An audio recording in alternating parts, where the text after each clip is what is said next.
Subscribe कीजिए F study class channel को और बेल आइकन को दबाइए लेटेस्ट वीडियो सबसे पहले देखने के लिए। हेलो स्टूडेंट्स, चलिए आज इस वीडियो में हम प्रश्नावली 14.3 का प्रश्न नंबर 5 हल करेंगे। पीछे वाली वीडियो मैंने आपको प्रश्न नंबर 4 बता दिया था। अगर वो वीडियो देखनी है तो डिस्क्रिप्शन में आपको प्लेलिस्ट का लिंक मिल जाएगा, उस पर क्लिक करके आप पीछे वाली वीडियो देख सकते हैं। इसमें दिया गया है कि व्यंजक के गुणनखंड कीजिए और निर्देशानुसार भाग दीजिए। क्वेश्चन नंबर 4 में भी हमें भाग करना ही सीखा था, उसमें भी हमने भाग ही दिया था और यहाँ पर भी हम पहले इसके गुणनखंड करेंगे और उसके बाद में भाग देना है।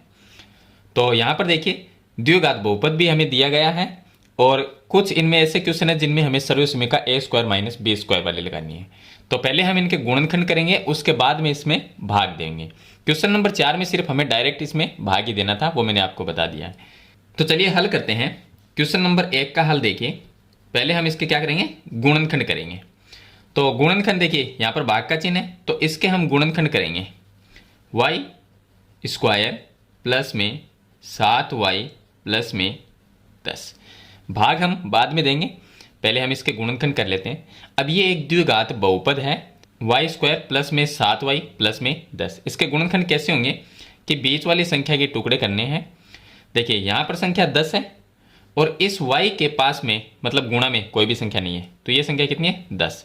गुणा करने पर 10 आना चाहिए और यहाँ पर प्लस का चिन्ह है, तो इसका मतलब है कि जोड़ने पर 7 आना चाहिए। ऐसी संख्या हमें दो संख्या देखनी है जिनको गुणा करें तो 10 आए और उन दोनों को जोड़ दें तो 7 आए। वो 5 और 2 होती है, तो वो 5 और 2 हम इस 7 की जगह लिखेंगे। हम क्या लिखेंगे कि वाई स्क्वायर ऐसा कैसा लिखेंगे वाई स्क्वायर, और इस 7 की जगह हमें लिखनी है, प्लस का प्लस लिख दिया, 7 की जगह हम लिखेंगे 5 प्लस 2 ये लिखेंगे, क्योंकि इन दोनों को गुणा करेंगे तो 10 आएगा, दोनों को जोड़ते हैं तो 7 आता है। और जो y है ये इसके गुणा में y आ जाएगा और प्लस में 10 आ जाएगा। ऐसे गुणनखंड मैं आपको काफ़ी बार बता भी चुका हूँ। चलिए आगे हल करते हैं। तो यहाँ पर यह आ जाएगा वाई स्क्वायर और प्लस ये जो y है गुणा में, ये 5 और 2 दोनों से गुणा होगा तो ये 5y प्लस में 2y और प्लस में 10। अब इन दोनों में से कॉमन लेना है और यहाँ से कॉमन लेना है। तो अगर कॉमन लेते हैं तो इन दोनों में से कॉमन आएगा y, तो y स्क्वायर से y कॉमन आ गया, y रह गया, प्लस 5y से y कॉमन आ गया तो 5 रह गया, और प्लस इन दोनों से 2 को कॉमन ले सकते हैं क्योंकि 2 का भाग दोनों में जाएगा, तो 2y में 2 का भाग दिया तो y रह गया, और 10 में 2 का भाग देंगे तो 5। ये दोनों ब्रैकेट सेम होने चाहिए। अब इसको हम लिख देंगे, एक तो लिखेंगे y प्लस 5, दो ब्रैकेट एक जैसे हैं उनमें से एक ही लिखना है, और दूसरे ब्रैकेट में हम लिखेंगे y प्लस 2, तो ये आ गया y प्लस 2। ये तो हो गया इसका गुणनखंड। तो पहले हमने गुणनखंड किया है, उसके बाद में हमें भाग देना है। अब भाग किसका देना, y प्लस 5 का देना है, तो इसके बट्टे में हम लिख देंगे y प्लस 5। अब y प्लस 5 है, ये दोनों कट जाएंगे क्योंकि ये ऊपर भी दोनों गुणा में है ब्रैकेट, तो ये y प्लस 5 से y प्लस 5 कट जाएगा और y प्लस 2 इसका उत्तर आ जाएगा, तो इसका उत्तर आएगा y प्लस 2। तो इस तरह से आपको हल करना है। चलिए सेकंड क्वेश्चन में आपको दूसरा क्वेश्चन बताता हूँ। दूसरे क्वेश्चन में भी ऐसा ही करना है। यहाँ पर जो ये पद दिया गया है इतना, इसका हम पहले गुणनखंड करेंगे और p माइनस 1 का भाग देंगे। इसका गुणनखंड कैसे करना है, यहाँ से देखिए 5 को कॉमन ले सकते हैं क्योंकि 5 का भाग 5p स्क्वायर 25p और 20 सभी में जाता है, तो इनमें भाग 5 का जा सकता है, इसलिए 5 को हम कॉमन लेंगे। 5 को अगर कॉमन लेंगे तो क्या आएगा, p स्क्वायर माइनस 25p में 5 का भाग देंगे तो 5p आएगा, और 20 में 5 का भाग देंगे तो प्लस में 4 आ जाएगा। p माइनस जो 1 है इसको हम बाद में लिख लेंगे क्योंकि इसका भाग देना है, पहले गुणनखंड करते हैं। तो यहाँ से देखिए 5 की जगह 5 ही रहेगा और इसका हम गुणनखंड कर लेते हैं। तो गुणा करने पर 4 आना चाहिए और जोड़ने पर 5 आना चाहिए। ऐसी संख्या होती है 4 और 1, क्योंकि 4 को 1 से गुणा करेंगे तो 4 ही आएगा और दोनों को जोड़ देंगे तो 5 आएगा। तो यहाँ पर हम लिखेंगे वो 4 और 1 होती है, तो इसको ऐसा कैसा लिख देंगे, p स्क्वायर माइनस का माइनस और वो संख्या होती है 4 प्लस 1, 5 की जगह ये आ गया, और जो p है वो इसके गुणा में आ गया और प्लस में ये 4 आ गया। इसको लिख देंगे ऐसा कैसा। अब यहाँ पर 5 की जगह ये 5 है, इसको ऐसा लिखेंगे। उसके बाद में ये p स्क्वायर, और ये जो p है वो 4 प्लस 1 दोनों से गुणा होगा, लेकिन यहाँ पर माइनस का चिन्ह ये भी आपको ध्यान रखना है। तो माइनस में तो होगा 4p, और ये माइनस प्लस माइनस 1 को p से गुणा करेंगे p और प्लस में 4 ये आ जाएगा। अब इनमें से कॉमन लेंगे और इसमें से कॉमन लेंगे, ये 5 अपनी जगह रहेगा, तो 5 का 5 आ गया, इसमें से कॉमन आ सकता है p, तो ब्रैकेट में क्या रहेगा, ब्रैकेट में रह जाएगा p माइनस, यहाँ से p कॉमन आ गया तो 4 रह गया, और ये माइनस, और इन दोनों में से एक को कॉमन ले सकते हैं, p प्लस 4 है, तो कुछ भी अगर कॉमन आए तो एक आ सकता है, तो एक को अगर कॉमन लिया तो ये p रह गया, और ये माइनस है और ये प्लस है तो माइनस गुणा हो गए, और 4 में 1 का भाग दिया तो 4। अब यहाँ पर ये 5p है और ये p माइनस 4 दोनों ब्रैकेट सेम है, तो एक तो हम लिखेंगे p माइनस 4 और दूसरे ब्रैकेट में हम लिखेंगे 5p माइनस 1, 5p माइनस 1 ये लिख देंगे। अब भाग किसका देना है, p माइनस 1 का, तो p माइनस 1 इसके बट्टे में लिखेंगे, p माइनस 1 ये लिख दिया। और ये 5 इसके साथ में नहीं था, ये 5 अलग था, ये आपको ध्यान रखना है, तो ये 5 हम यहाँ पर लगा देंगे क्योंकि ये सिर्फ p माइनस 1 रहेगा। अगर यहाँ पर इस तरह से इसको बंद करते हैं तो ये रहेगा 5 तो शुरू से यहाँ से स्टार्टिंग से चल रहा है, तो वो 5 अलग है, तो ये p माइनस 1। अब देखिए p माइनस 1 और ये p माइनस 1 ये कट जाएगा और उत्तर आ जाएगा इसका 5 गुणा में p माइनस 4, तो हम ये लिख देंगे 5 गुणा में p माइनस 4, ये इसका उत्तर हो जाएगा। तो ये क्वेश्चन नंबर 3 था। चलिए क्वेश्चन नंबर 2 यहाँ पर मैंने लिखा है, तो ये क्वेश्चन नंबर 2 हल करते हैं। क्वेश्चन नंबर 2 में दिया गया है एम स्क्वायर माइनस में 14m और माइनस में 32। अब भाग हम बाद में देंगे, पहले गुणनखंड करेंगे, तो इसके गुणनखंड क्या होंगे पहले वो कर लेते हैं। तो यहाँ पर ये देखना है कि गुणा करने पर 32 आना चाहिए और माइनस करने, यहाँ पर माइनस का चिन्ह है तो घटाने पर 14 आना चाहिए। ऐसी कौन सी संख्या होती है, तो वो होती है 16 और 2, 16 दूनी 32 होते हैं, 16 माइनस 2 करेंगे तो 14 होते हैं। तो हम इसको क्या लिखेंगे, एम स्क्वायर, लिखने का तरीका होना चाहिए बस आपको, तो हमें इसको लिखेंगे माइनस 14 की जगह हमें लिखना है 16 माइनस 2 ये लिखना है, तो माइनस का चिन्ह लगाया, 14 की जगह क्या लिखेंगे 16 माइनस 2। बाकी एम है वो इसके गुणा में आ जाएगा, 32 है वो भी अपनी जगह है, बस ये लिखने का तरीका आना चाहिए। उसके बाद में एम स्क्वायर का एम स्क्वायर रहेगा और माइनस ये रह गया। अब m को दोनों से गुणा कर दो, ये हो जाएगा 16m माइनस में 2m गुणा कर दिया, माइनस में 32 आ गया। अब फिर से हम m स्क्वायर लिखेंगे, अब ये ब्रैकेट हटाएंगे लेकिन यहाँ पर माइनस का चिन्ह है तो अंदर वाला चिन्ह चेंज होगा, तो माइनस में आ जाएगा 16m और ये माइनस प्लस हो जाएगा ब्रैकेट हटाने से, ये 2m और माइनस में 32 ये आ जाएगा। अब इसमें से कॉमन लेंगे और इन दोनों में से कॉमन लेंगे, तो इन दोनों में से कॉमन आएगा m, जो एक जैसा होता है वही आता है, या किसी का भाग जाए वो कॉमन आता है। तो ये एम स्क्वायर यहाँ पर m है तो m कॉमन आ गया, एम स्क्वायर में m का भाग दिया m आ गया, माइनस 16m में m का भाग देंगे तो यह आ जाएगा 16 प्लस 2m माइनस 32, इसमें से कॉमन आ सकता है 2 ले लेते हैं, तो देखिए 2m में अगर 2 का भाग दिया तो m आ गया, माइनस 32 में 2 का भाग देंगे तो ये 16 आ जाएगा। दोनों ब्रैकेट सेम आ गए तो एक ही लिखना है m माइनस 16 और दूसरे ब्रैकेट में m प्लस 2, m प्लस 2, ये तो आ गया इसका गुणनखंड। भाग किसका देना है, m प्लस 2 का, तो इसके बट्टे में लिख देंगे m प्लस 2। अब ये ब्रैकेट इससे कट जाएगा तो इसका उत्तर आ जाएगा m माइनस 16। तो इस तरह से आपको गुणनखंड करके भाग करना है। चलिए तीसरा मैंने आपको बता ही दिया, क्वेश्चन नंबर 4 हल कर लेते हैं। क्वेश्चन नंबर 4 में भी ऐसा ही करना है। क्वेश्चन नंबर 4 में पहले हम गुणनखंड करते हैं। ये जो 4yz है ये बाहर है, इसको बाहर ही रखना है, तो ये आ गया 4yz, ऐसा कैसा रखेंगे।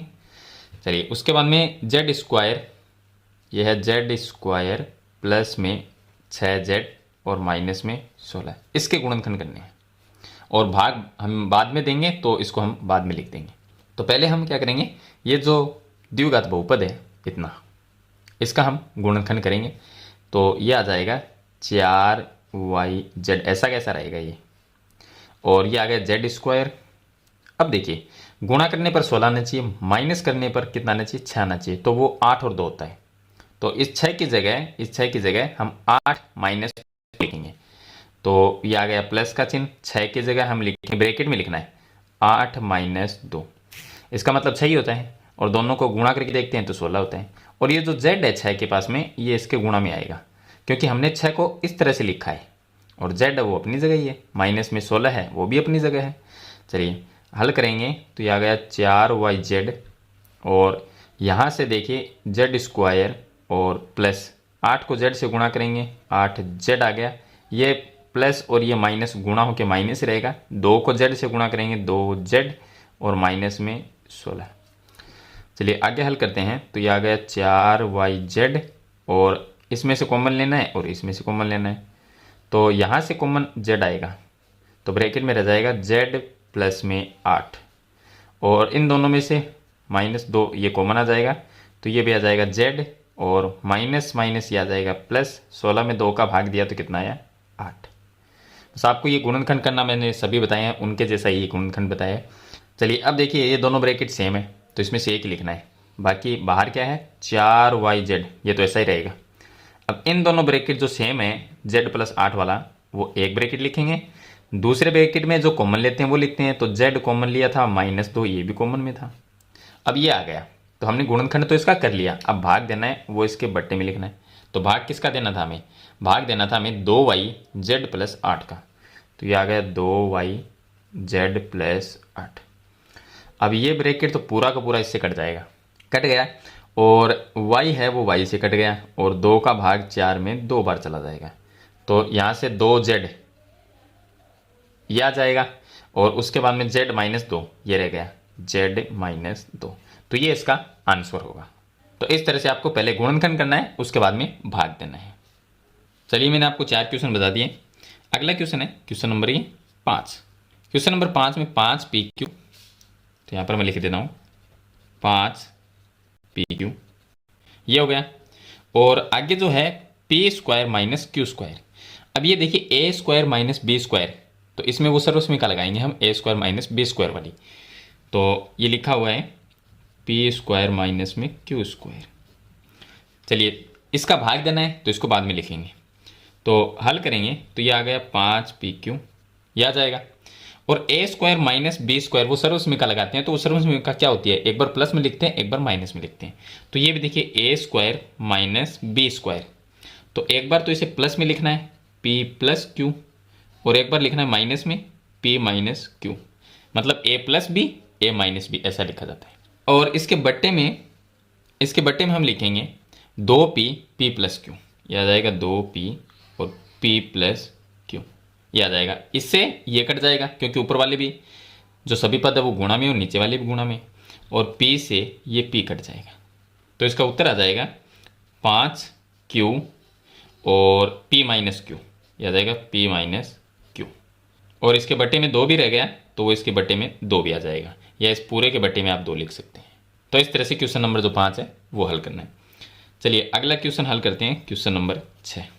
क्वेश्चन नंबर 6 में दिया गया है 12xy, ये दिया गया है तो 12xy को 12xy लिख देते हैं।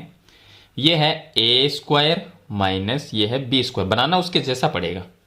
तो कैसे बनाएंगे देखिए, ये 9x² माइनस में 16y² और उसके बाद में इसका भाग देना है। तो भाग हम बाद में देंगे, पहले इसके गुणनखंड करते हैं। तो मैंने अभी आपको बताया था कि a² माइनस b² अगर ऐसा कहीं पर है तो उसको हम लिखते हैं a प्लस b और a माइनस b, ऐसा लिखते हैं। ये सर्वसमीका है। इस सर्वसमीका से इसको भी हम लिखेंगे। कैसे लिखेंगे, तो 12xy ये तो ऐसा कैसे रहेगा। अब देखिए 9 कौन सी संख्या का स्क्वायर है वो देखेंगे। तो 3 का स्क्वायर हमें पता है, या आप यहाँ पर यह देखो कि 9 का वर्गमूल क्या होता है, 3 होता है।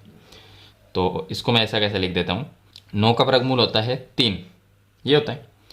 और x² कब आता है, जब x का स्क्वायर करते हैं। तो मतलब हम 3x का स्क्वायर अगर लिखते हैं तो कितना होगा, 9x² ही होगा। माइनस 16y² कब आता है, मतलब 16y² का अगर वर्गमूल निकालें, 16 क्या होगा वर्गमूल 4 होगा, और y² का वर्गमूल निकालेंगे तो y होगा इसका स्क्वायर। 4y का स्क्वायर करने से 16y² आता है। इसको ऐसा लिख सकते हैं हमने क्या लिखा, हमने इसको a² माइनस b² के रूप में लिख दिया, ऐसा लिखा है, ऐसा बना दिया। अब जब ऐसा हमारे पास में हो a² माइनस b² हो तो उसको a plus b a minus b लिखो। a की जगह क्या है 3x, b की जगह क्या है 4y, तो इन दोनों ब्रैकेट में रख दो बस।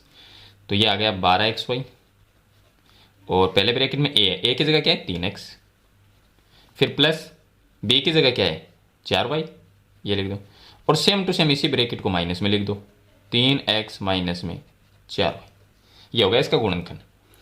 भाग किसका देना है, भाग हमें देना है 4xy और 3x प्लस में 4y, इसका भाग देना है। इनमें से सेम ब्रैकेट ये है, एक जैसे ये है तो ये कट जाएंगे, xy से कट जाएगा और 4 का भाग 12 में जाता है 3 बार, भाग चला गया 3 बार। इसको हम लिख देंगे, ये 3 आ गया, xy से कट गया और ये आ जाएगा 3x माइनस में 4y, ये इसका लास्ट उत्तर हो जाएगा। तो इस तरह से आपको जो ये इसका क्वेश्चन नंबर 6 उसको हल करना है। लास्ट क्वेश्चन मैं आपको और बता देता हूँ, क्वेश्चन नंबर 7 हल कर लेते हैं। ये इसका लास्ट क्वेश्चन है। इसमें दिया गया है कि 39y³ ये तो बाहर है, 50y² माइनस में 98, इसका गुणनखंड करना है और बाद में हम 26y² और 5y + 7 का भाग देंगे। तो पहले हमें दिया गया है 50y² और माइनस में 98। अब यहाँ पर देखने वाली बात ये है कि ये a² माइनस b² तो है नहीं, क्योंकि 50 का वर्गमूल अगर निकालें तो कोई सी संख्या नहीं आती, 98 का भी नहीं निकलता है, पूरा तो निकलता नहीं है। तो ऐसा बनाना पड़ेगा हमें ताकि उसका वर्गमूल पूरा निकल जाए। तो हम क्या करेंगे, 39 जो है y³ ये तो ऐसा कैसे रहेगा। चलिए इसके गुणा में हम इन दोनों में से 2 कॉमन ले सकते हैं, क्योंकि 2 का भाग दोनों में जाएगा, तो 2 को हमने कॉमन ले लिया। अब 2 को हमने कॉमन ले लिया तो 50 में 2 का भाग जाता है 25 बार, तो y² ऐसा कैसे रह गया, माइनस 98 में 2 का भाग जाता है 49 बार। अब 25 और 49 ऐसी संख्या है जिनका वर्गमूल पूरा निकलता है, तो इन दोनों का वर्गमूल पूरा निकलेगा। 25 का 5 होता है और 49 का 7 होता है। तो यहाँ पर हम लिख देंगे 39y³ गुणा में इसके 2। इसको हम लिख सकते हैं, देखिए 25 का वर्गमूल 5 और y² का वर्गमूल y, इसका होल स्क्वायर। अब 5y का स्क्वायर करने से क्या होगा, 25y² क्या होगा आता है, तो ऐसा कैसा लिख दिया। माइनस 49 को हम लिख सकते हैं 7 का स्क्वायर, 7 का स्क्वायर 49 ही होता है। हमने क्या लिखा, हमने इतने को लिखा a² माइनस b² लिखा। अब हम a² माइनस b² वाली सर्वसमीका लगा देंगे और एक बार प्लस और माइनस में लिख देंगे। तो ये ऐसा कैसा रहेगा, 39y³ गुणा में 2 और एक बार लिखेंगे 5y प्लस में 7, एक बार माइनस में लिखेंगे 5y माइनस में 7। ये आ गया इसका गुणनखंड। भाग देना है 26y² और 5y प्लस में 7। अब देखिए 5y + 7 इससे ये कटेगा और 2 का भाग 26 में 13 बार जाता है और y² है वो y³ से कटेगा, तो एक बार y जरूर रहेगा, y की घात 1 रहेगी तो y रह गया। अब 13 का भाग 39 में जाता है 3 बार, 13 × 3 = 39, तो 3 बार पूरा चला जाएगा। अब इसके उत्तर में क्या रह गया, 3 रह गया और एक बार ये y रह गया और 5y - 7, 5y - 7 ये रह गया। तो ये इसका आंसर हो जाएगा। तो इस तरह से आपको जो प्रश्न नंबर 5 है उसमें पहले तो आपको गुणनखंड करने हैं, एक तो द्विघात बहुपद है इसके अंदर और एक इसमें सर्वसमीका लगानी है a² माइनस b² वाली। तो पहले गुणनखंड करना है, उसके बाद में भाग देना है। तो मैंने आपको पहले गुणनखंड बताया, उसके बाद भाग किस तरह से देना वो भी मैंने आपको कंप्लीट बता दी। तो मेरे ख्याल से आपको क्वेश्चन नंबर 5 में जितने भी क्वेश्चन दिए गए हैं उनका हल कंप्लीट समझ में आ गया होगा। फिर भी इसके बारे में कोई सवाल या सुझाव है तो मुझे कमेंट बॉक्स में जरूर लिखना। वीडियो पसंद आए तो लाइक और शेयर जरूर कर देना। इस चैनल पर नए तो सब्सक्राइब करना। हम मिलते हैं नेक्स्ट वीडियो में, तब तक के लिए थैंक यू।